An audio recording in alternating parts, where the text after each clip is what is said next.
Welcome to CFA Level 1 Practice Test 2. Part 1.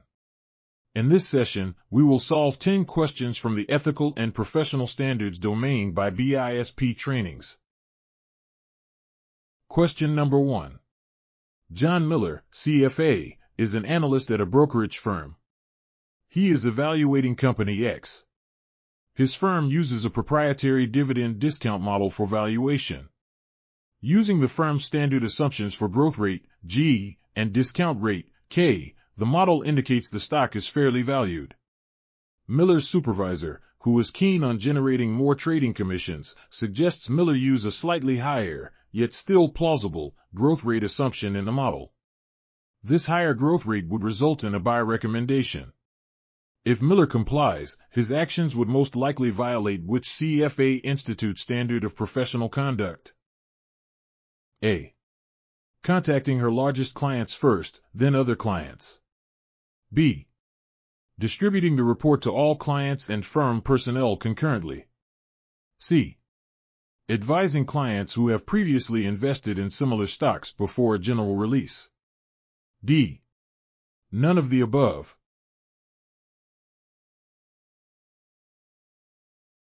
Answer is B. Distributing the report to all clients and firm personnel concurrently.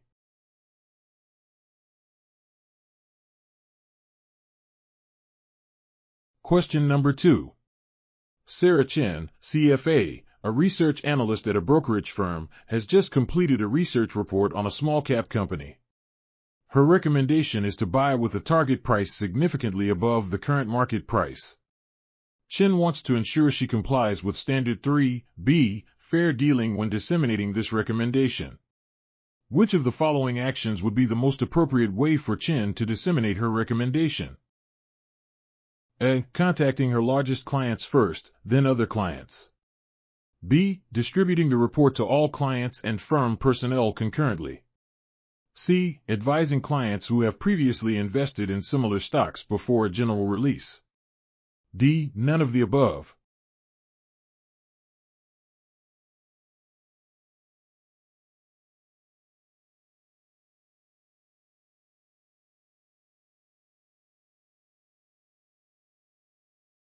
Answer is C. Prioritize the analysis of the new Standard S effect on the company's underlying economic performance over its effect on reported figures.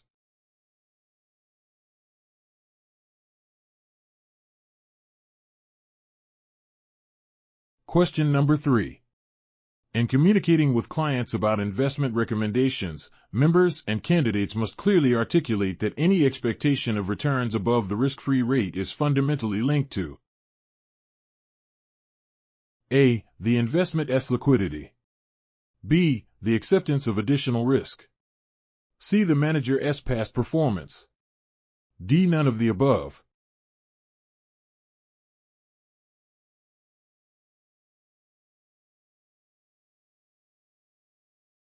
Em Sueris.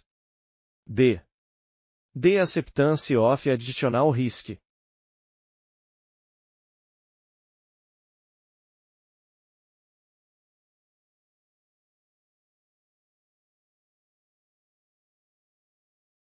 Question number 4. David Lee, CFA, is advising a client on a settlement offer. The client can choose a lump sum of $80,000 today or an annuity of $12,000 per year for 8 years.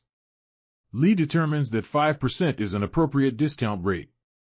Which of the following actions by Lee would be most consistent with his duties to the client under the CFA Institute Standards of Professional Conduct?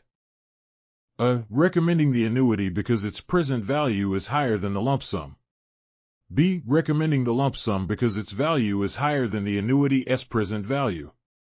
C. Advising the client that both options are roughly equivalent in financial value. D. None of the above.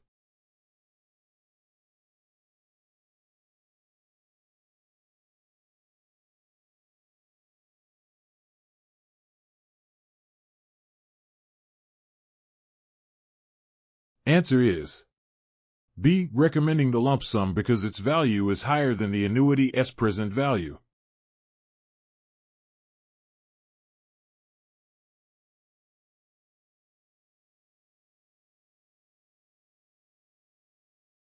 Question number 5. Maria Petrova, CFA, works for an investment firm in country X, where local securities laws regarding the use of material non-public information are less stringent than the CFA Institute standards of professional conduct. According to the CFA Institute Code and Standards, Petrova is most likely required to adhere to A. The local laws of country X, as they govern her place of employment. B. The CFA Institute Standard of Professional Conduct, as they are globally recognized. C. The more strict of the local laws of County X or the CFA Institute Standards of Professional Conduct. D. None of the above.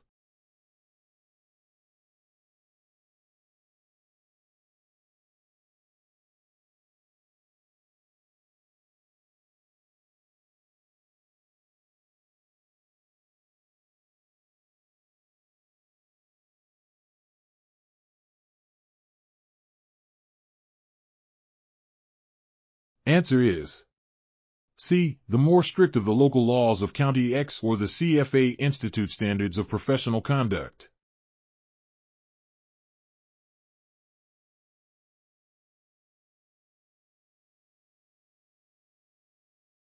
Question number 6. Sarah Miller, CFA, recently filed for personal bankruptcy.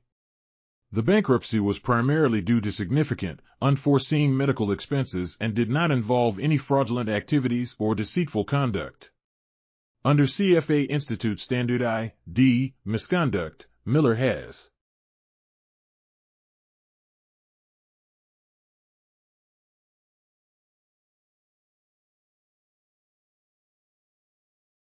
A. Violated the standard, as financial distress implies a lack of professional judgment.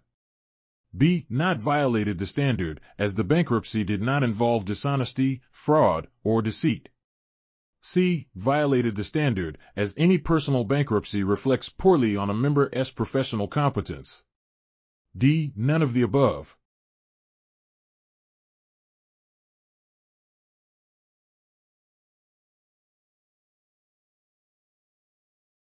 Answer is B. Not violated the standard, as the bankruptcy did not involve dishonesty, fraud, or deceit.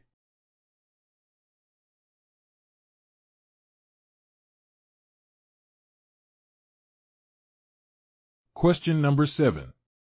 Jonathan Miller has successfully passed all 3 levels of the CFA program. He is currently accumulating the required professional work experience to be awarded the CFA charter. According to Standard 7B, reference to CFA Institute, the CFA designation, and the CFA program, which of the following statements is an acceptable way for Miller to describe his status? A. I am a CFA Level 3.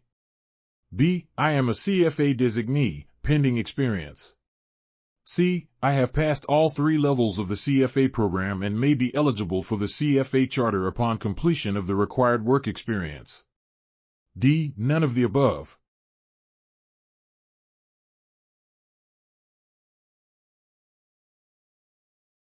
Answer is C. I have passed all 3 levels of the CFA program and may be eligible for the CFA charter upon completion of the required work experience.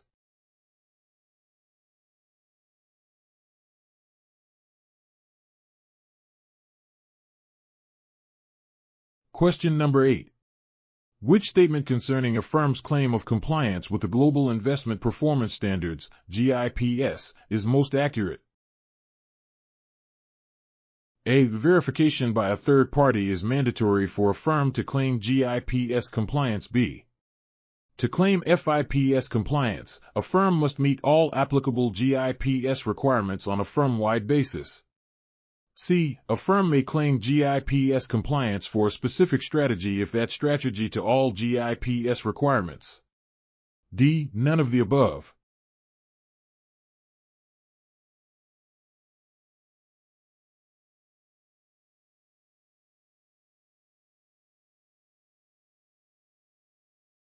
Answer is B. To claim FIPS compliance, a firm must meet all applicable GIPS requirements on a firm-wide basis.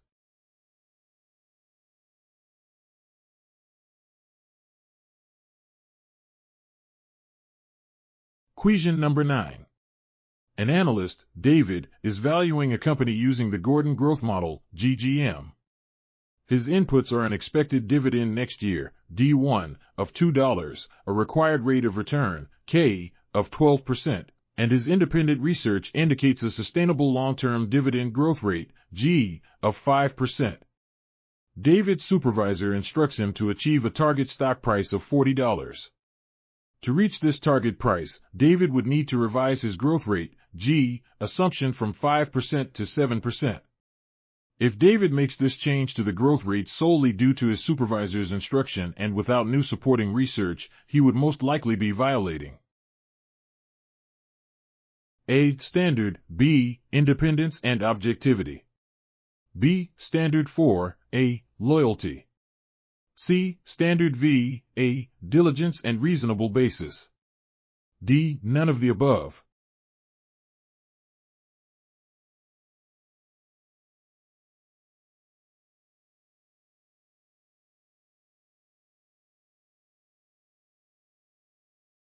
Answer is A. Standard, B. Independence and objectivity.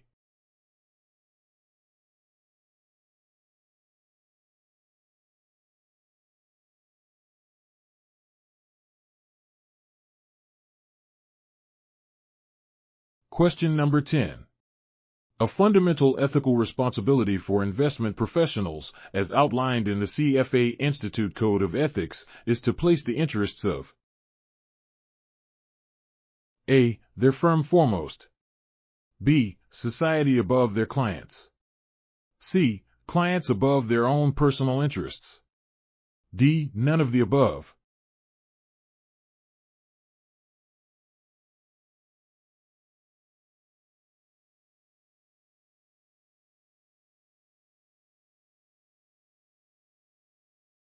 Answer is C. Clients above their own personal interests.